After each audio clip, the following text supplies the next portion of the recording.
Praise the Lord. நல்லா இருக்கீங்களா? இந்த நாள்ல கூட பாருங்க, யோவான் 2ஆம் அதிகாரம் 7ஆம் வசனம் வாசிக்கிறேன். பைபிள் எடுத்து பாருங்க. இயேசு வேலைக்காரரை நோக்கி, ஜாடிகளிலே தண்ணீர் நிரப்புங்கள் என்றார். அவர்கள் அவைகளை நிறைய நிரப்பினார்கள்.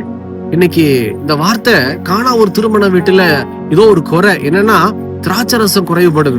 திராட்சரசம் குறைவுபடும் போது இயேசு இடத்துக்கு வந்து ஒரே ஒரு காரியத்தை சொல்லுகிறார். காலியா இருக்கிற ஜாடிகளை, உள்ள இருக்கிற காலியா இருக்கிற ஜாடிகளை எடுத்து தண்ணீர் நிரப்புங்க, உள்ள போய் பரிமாறுங்கன்னு சொல்லுகிறார். அந்த வார்த்தையை கொஞ்சம் கூட யோசிக்காம, சந்தேகப்படாம செய்தது நிமித்தனுடைய பலன் என்ன தெரியுமா? அந்த முந்தின திராட்சரசத்தை விட பிந்தின திராட்சரசம் தண்ணீர் திராட்சரசமா மாறிற்று. அந்த திராட்சரசம் அவ்வளவு அமிர்தமா இருக்கு. இன்னைக்கு நம்ம வாழ்க்கையும் அப்படிதான். இன்னைக்கு ஒருவேளை நம்ம வாழ்க்கை கசப்பா இருக்கலாம், ரொம்ப அதிகமான ஒரு லோன்லினஸ் ஃபீல் பண்ணலாம். இயேசு கிறிஸ்துவுக்கு இடம் கொடுங்க உங்க வாழ்க்கையில. உங்க வாழ்க்கை மட்டும் இல்ல, உங்களை சார்ந்திருக்கிற பிசினஸ், வேலை, எதா இருந்தாலும் சரி, இயேசுவே என்னோடு கூட வாரும், இதோ என் வாழ்க்கையில வாருங்க ஆண்டவரே, எங்க வீட்டுக்குள்ள வாங்கன்னு சொல்லி பாருங்க. இயேசு வந்தா நம்ம கிட்ட என்ன குறை இருக்கோ